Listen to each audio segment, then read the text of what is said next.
Hello. Then, now, Bow down to the queens. Episode number 500. forever. Looks like hell froze over. Without any more further ado, Together. let's jump straight into the show.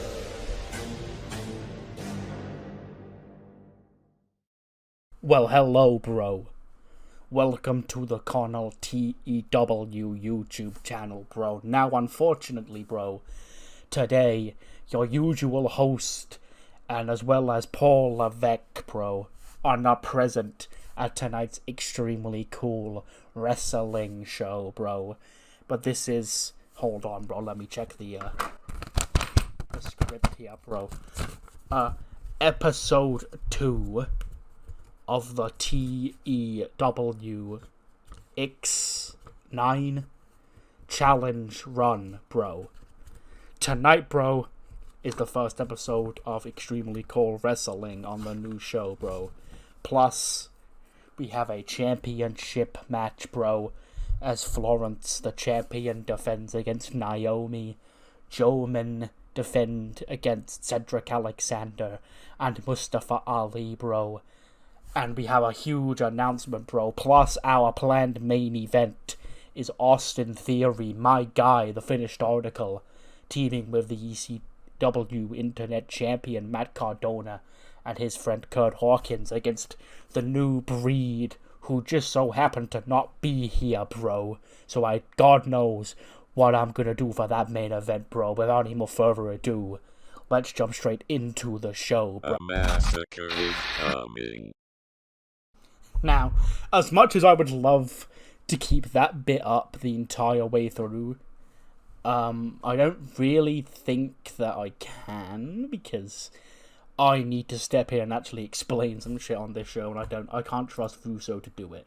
But yeah, in canon, you know, Triple H isn't here, Connell's not here, I guess, so this is entirely a Russo run show tonight.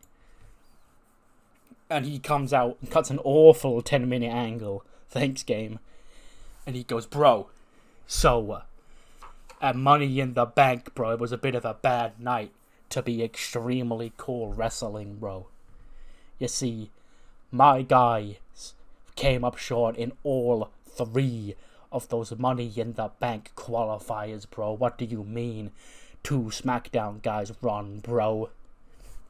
Now, I was told by Paul Levesque and that Connell guy that I needed to find my guys and gals for King and Queen of the Ring, bro, but I don't abide by normal world wrestling entertainment concepts such as those, bro. I always told Vince, I always told him, you know, that King of the Ring tournament, it's only good for putting the crown on a guy's head and giving him some character, bro. It's nothing compared to the ideas in my head, bro, because as you know, if you know anything about me, bro, I got some great ideas in my brain.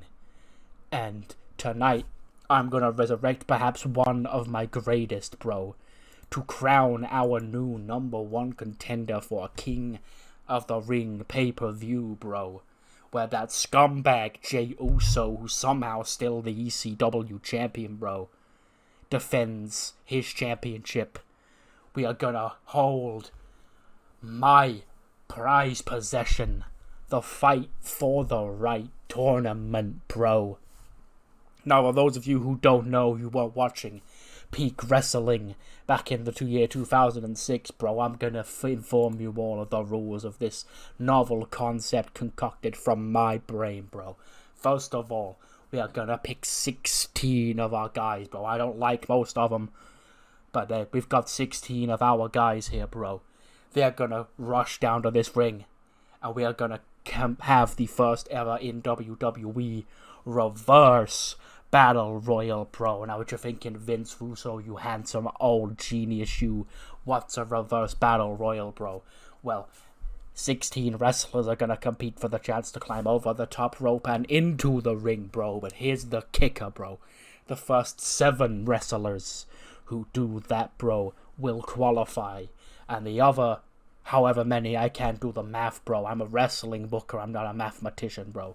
I believe 9. They're all eliminated, bro. But here's the thing, bro. Those 7 men who qualified for the Battle Royal, bro, that will then turn into a regular over-the-top rope Battle Royal in which 5 of those men will be eliminated, bro.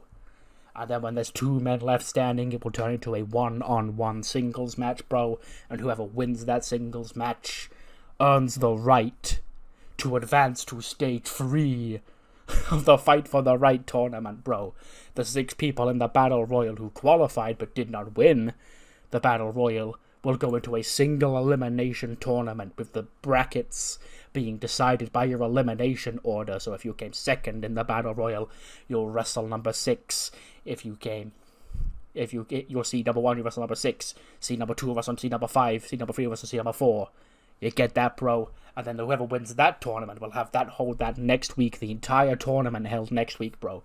And then the winner of that final, which will be a triple threat match, will face the winner from the first phase in 2 weeks' time. And the winner of that match will go to King of the Ring to wrestle main event Jey Uso, bro.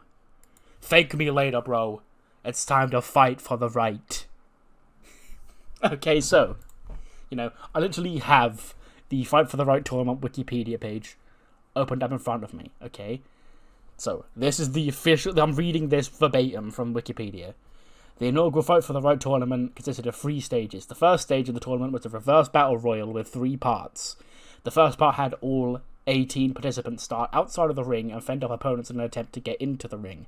When 7 wrestlers have entered, the other competitors are eliminated, and it becomes a traditional battle royal with over-the-top eliminations.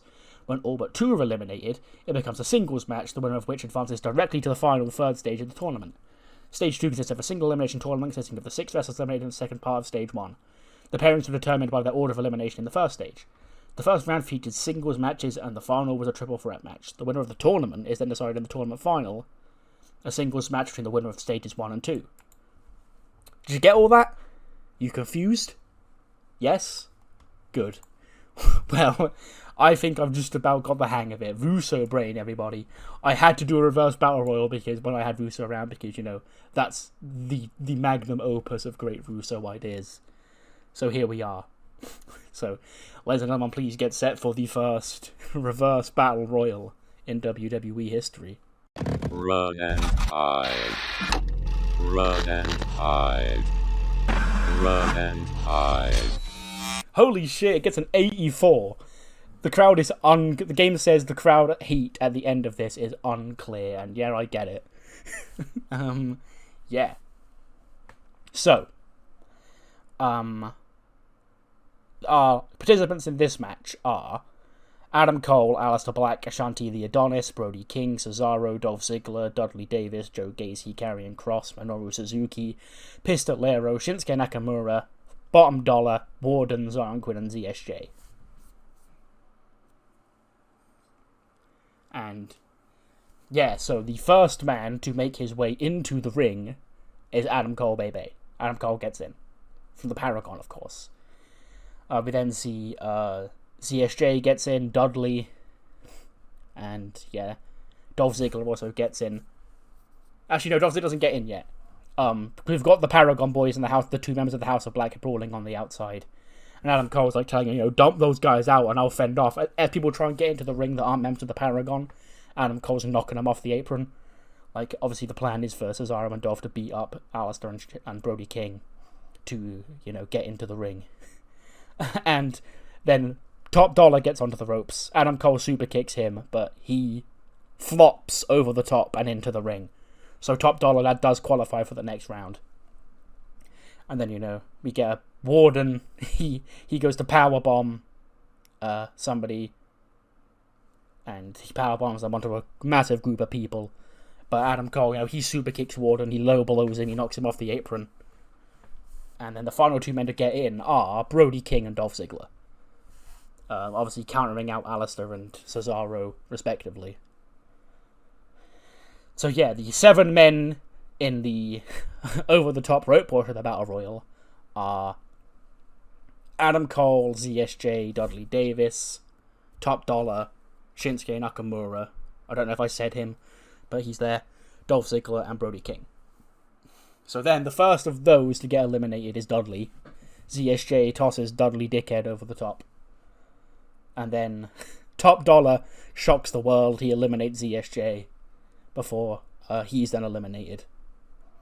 Then Dolph Ziggler and Brody King, they continue slogging out against each other. Dolph Ziggler gets a super kick Brody King. Brody picks him up, powerbomb Ziggler over the top. When Adam Cole sneaks up behind Brody King, dumps him out. And then we get a one-on-one singles match between Adam Cole and Shinsuke. And Adam Cole lowers the boom. He pins Shinsuke Nakamura to earn him a spot in the final of this fucking godforsaken tournament. So yeah. So what we learned here today was Adam Cole will face somebody in 2 weeks' time. And that'll be the winner of the tournament, which will take place all of next week. The entire round 2 of this thing is next week. So the matches will be Dudley against Shinsuke, ZSJ against Brody King, and Top Dollar against Dolph Ziggler. And then the winner of those 3 singles matches goes on to a triple threat match. The winner of that triple threat match faces Adam Cole next week. Or in 2 weeks' time. But yeah, there we go, bro. This was Russo's genius concept. This is why he passed up being in King and Queen of the Ring. Isn't it great? Adam Cole then takes the mic and he goes, well, I don't know what all that was about, okay? This is going to be a story, a footnote in the story of Adam Cole, baby, but it's very important that we had this match here this evening. You see, at Money in the Bank, what was supposed to be my night, the Paragon's night, went up in flames. Now, I've heard all week, Adam Cole, baby, why did you leave your boys hanging at the end of ECW last week and them House of Black goons attacked them? I'll tell you why. Tough love. Okay, Gacy, she had to experience tough love recently when she failed to get into Money in the Bank. Okay, now it was Cesaro and Dolph's turn, but don't worry, there's no hard feelings here, the Paragon's stronger than ever. Because we're going to need to be. Because apparently, these spooky little assholes of the House of Black, they think they're hot shit. But it doesn't matter because Dolph Ziggler is going to win round 2 of this crappy little tournament next week. And then it'll be Paragon versus Paragon in the finals. And we all know who comes out on top in that one. It's Adam Cole, baby. So Jay, you look mighty comfortable with that ECW championship, but I'll let you know this. You've only got it for 2 more weeks because a King of the Ring, I want to fight. Not for the right to be ECW champion. I will be ECW champion.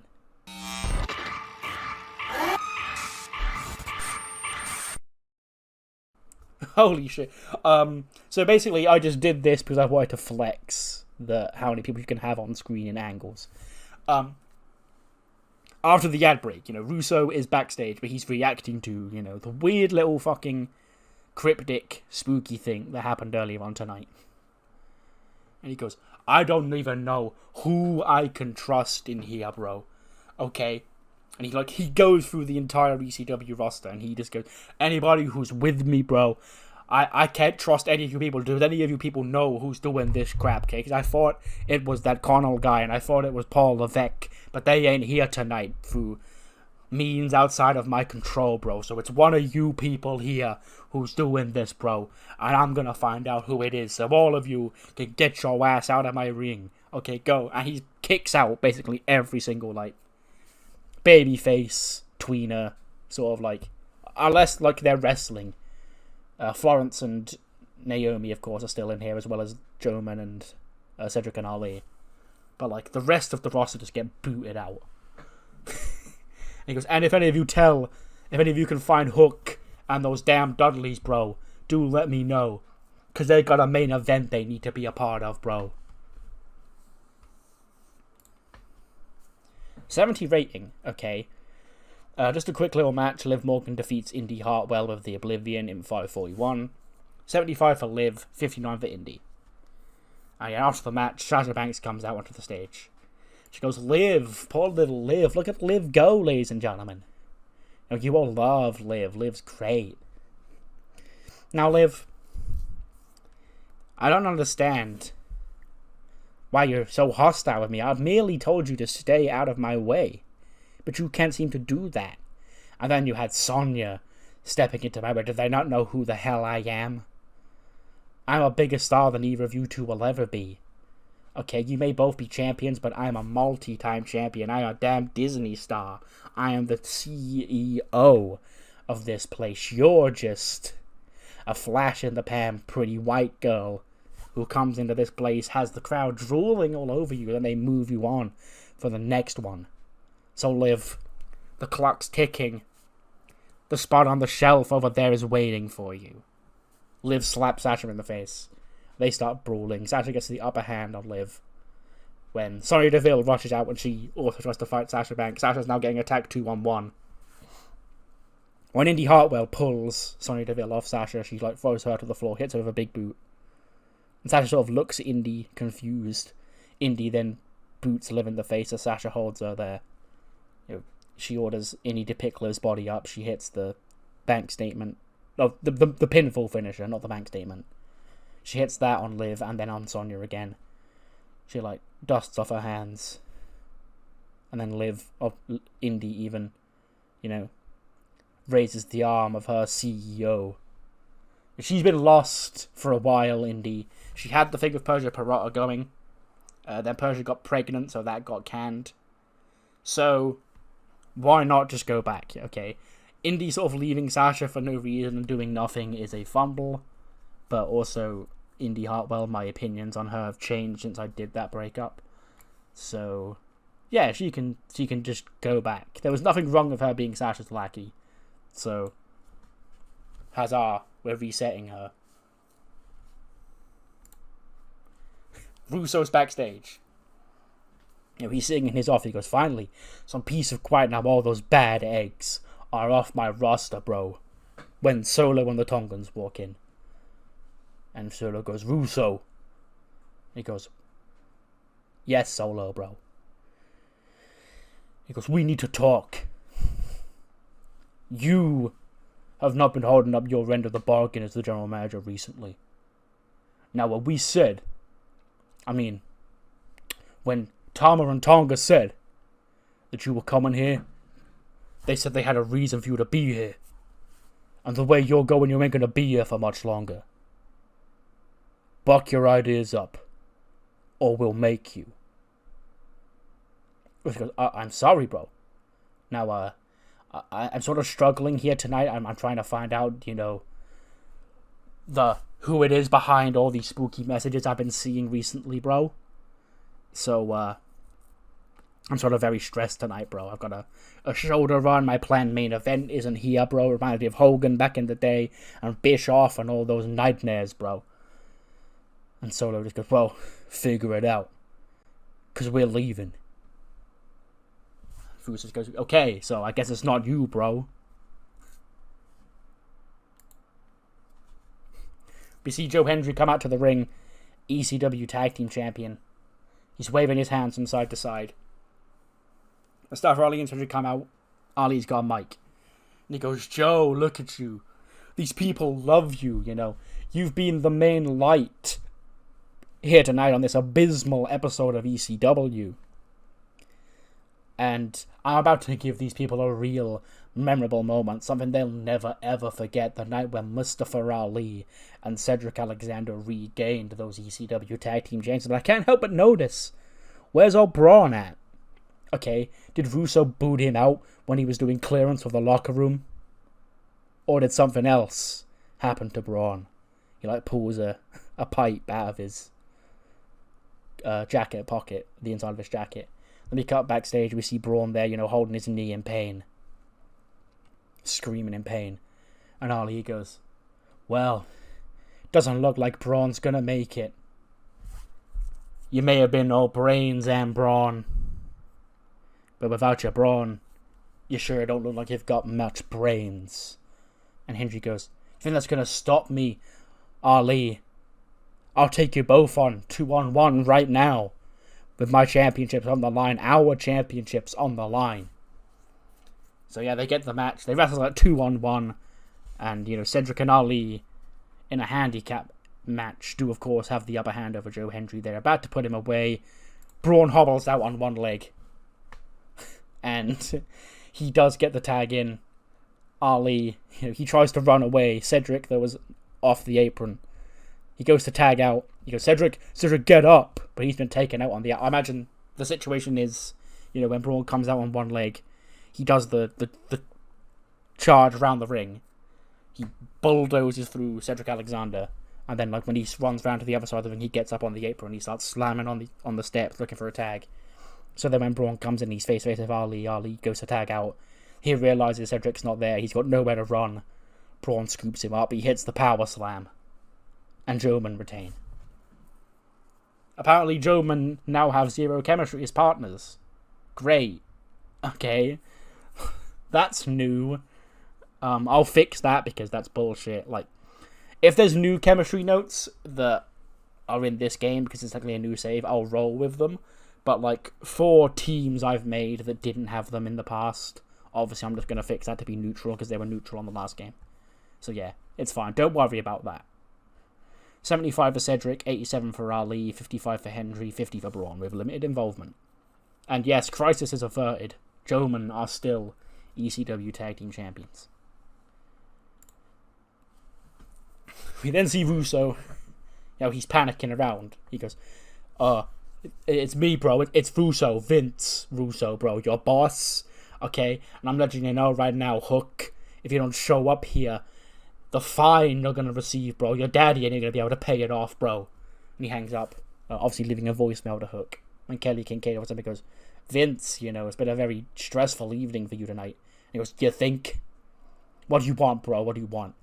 She goes, I was just wondering, The fans, they expect a main event here tonight, and you're not going to deliver a main event for them because so far Hook and the rest of New Breed aren't here.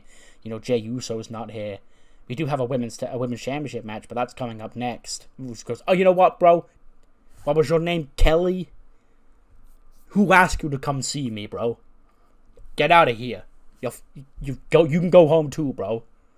She goes, but I'm just doing my job. And she goes, out of here, bro. And he's still panicking. He's stressing. He turns around. He bumps into the chest of Warden. And Warden just sort of chuckles down at him and goes, looks like things are getting out of control, huh? And he walks off as well. He also leaves the building.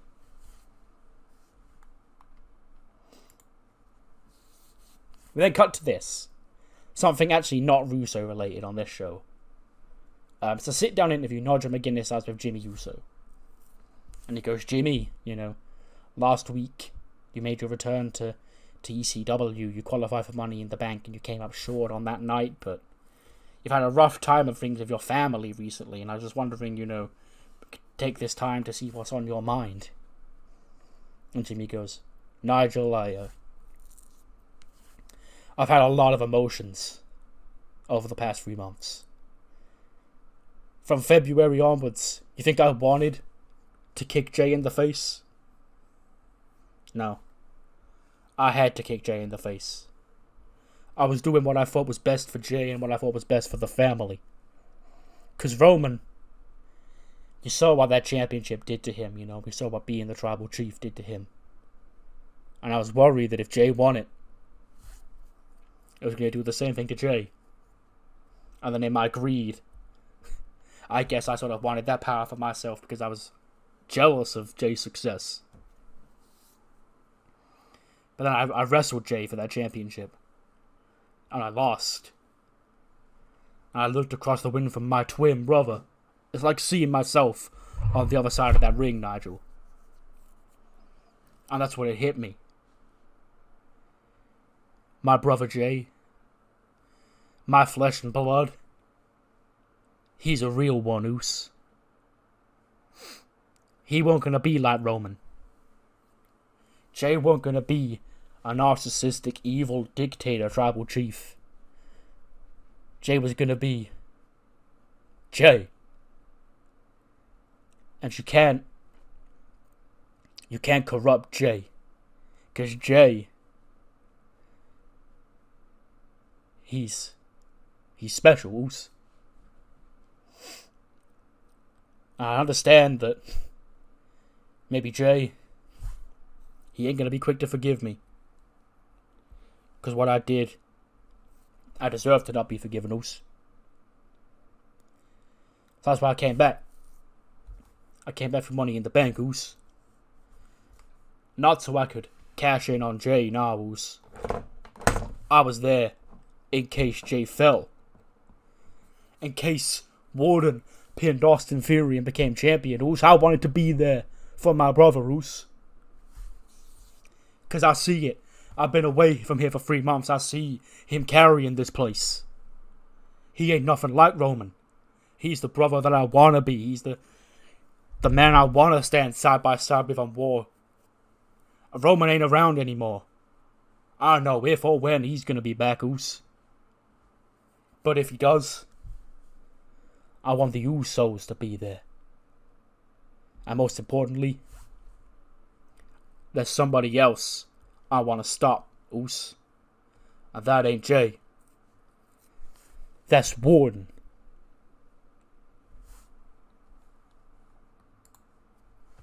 AEW rated match. Nice. Just a nice little ECW Women's Championship match here. Florence defeats Naomi, of course, in 13:29 with a rain flow to make defense number 3 of the ECW Women's Championship. 83 for Florence, 80 for Naomi. Nice little match. With a disinterested crowd. I probably could have been better if they weren't disinterested, but hey ho, this is a Russo-centric show. #bars. After the match, Florence and Naomi, they have a handshake when Florence turns around and she's dropped by JC Jane of the Paragon.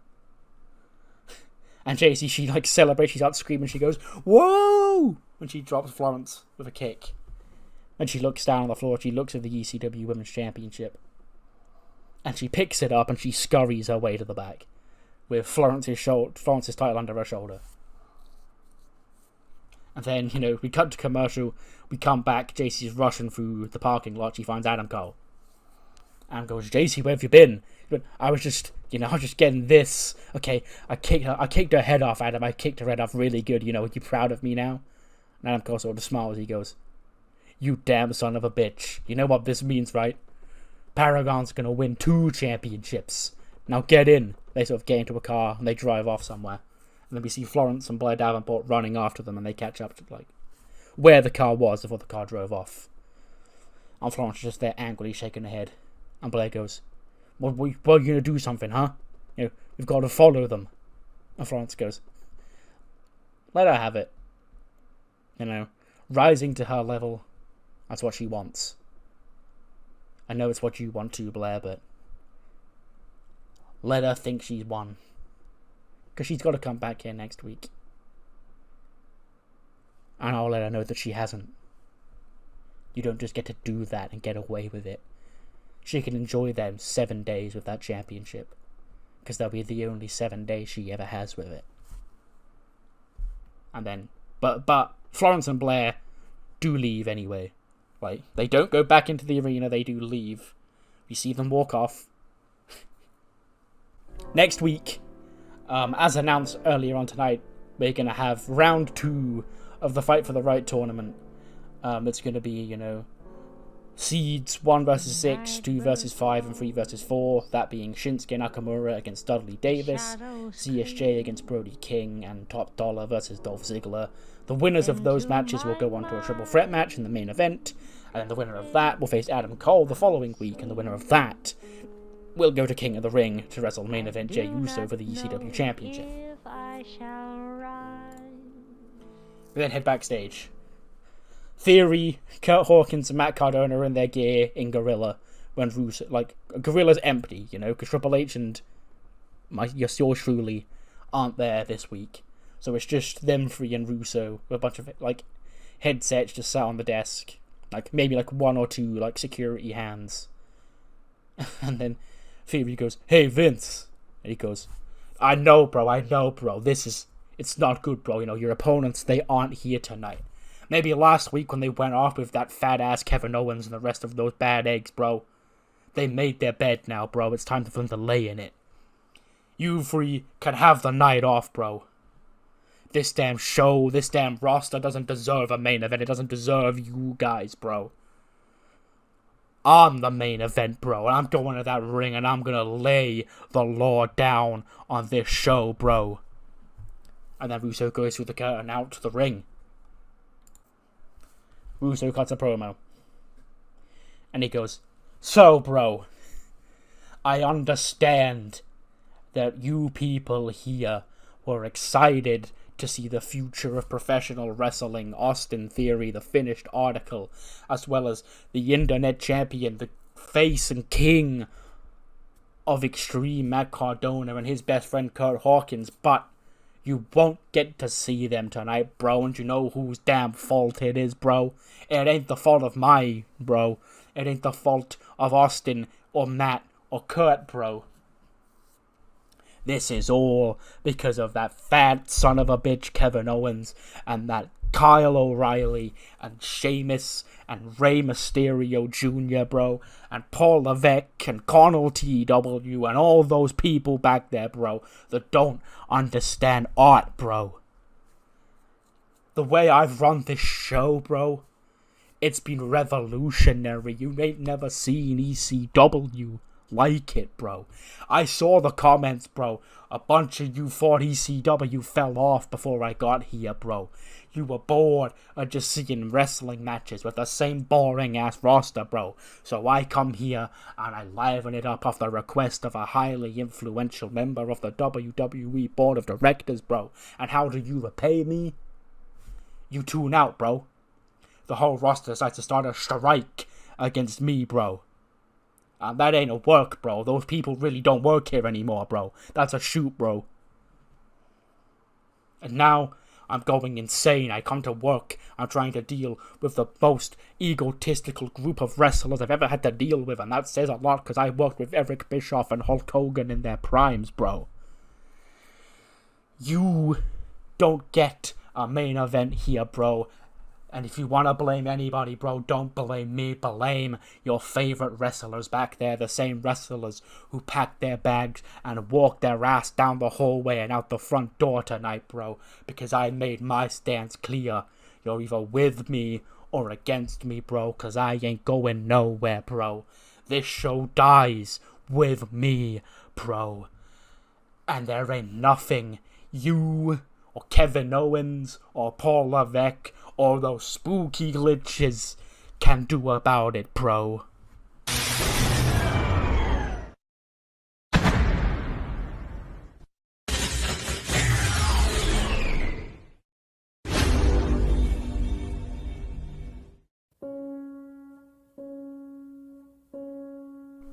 We then see, the backstage area start filling up with smoke.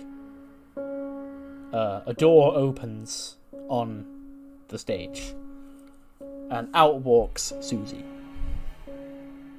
She sort of stands there, holding a lantern. We go through the door, you get the shot of the backstage area, see a big large man with a rabbit on his head, holding a mallet, a bunch of security guards taken down at his feet. Go back through to Gorilla. You got a guy with, a buzzard mask sat on a box in Gorilla. Electrical's all broken. Couple of other guys down. We then go into the locker room, where we see a witch-looking woman and a guy with a pig gas mask on his head. And laid out, we see the downed bodies of Austin Theory, Matt Cardona, Kurt Hawkins, Karrion Kross, Son Quinn, Chelsea Green, the Vince Russo lads. And, them two, the man and the woman, just sort of stand there looking over at the down bodies. And then we get out, we pan across, and Uncle Howdy's there. He walks through the hallway, the other members of the group follow him out onto the ramp. We get a shot of the ring. Vince Russo has fucking legged it out of there at this point. Like, he doesn't get attacked, he just does a runner the second this shit starts going down. And they pose over Bray Wyatt's lantern. We're here.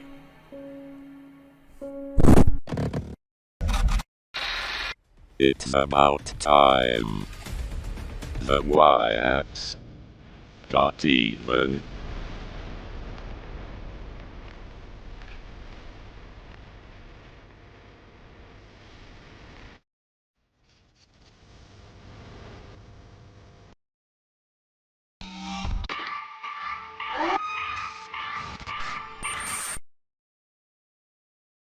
How the fuck did this get an 81?